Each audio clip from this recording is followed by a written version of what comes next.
concern is growing as the third round of NAFTA talks resumes.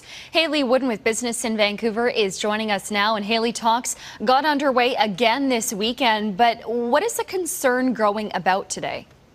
I think the concern really relates to the pace of the talks. We're in round 3 of 7, and it really doesn't seem like a lot of headway has been made on the more contentious issues relating to the NAFTA file. And as we know, there are a lot of contentious issues. One that's getting a lot of play so far in this round are the rules of origin. They relate to where products are considered to be from. It's of particular importance to North America's automobile sectors. So, for example, just under 2/3 of a vehicle needs to have North American content for it to be able to move freely without any duties or tariffs throughout the NAFTA zone. Now, the U.S. has made it very clear that they'd like to change these rules. What they'd like to change it to is less clear. We could see that threshold for North American content raised to 70% or more. There could be a stipulation that the U.S. wants to see a certain percentage of U.S. parts used in the vehicles.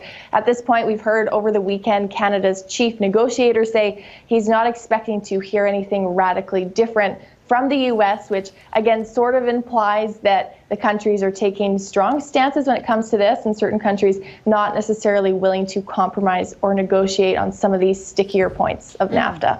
Interesting. All right. Now, Alibaba, people around the world know it. It's a giant Chinese e-commerce business. But I understand right now they're focusing on Canadian businesses. Why is that?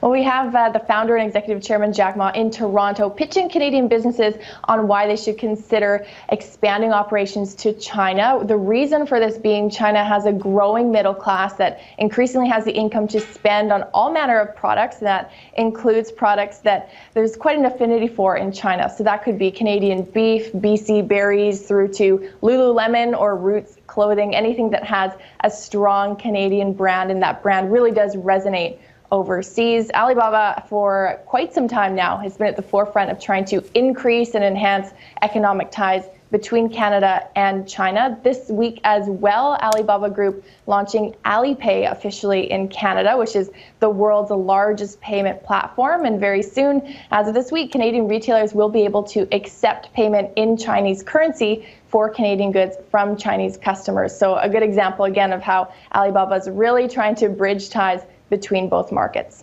All right, Haley Wooden with Business in Vancouver. We'll see how that goes. Thanks, Haley. Thank you.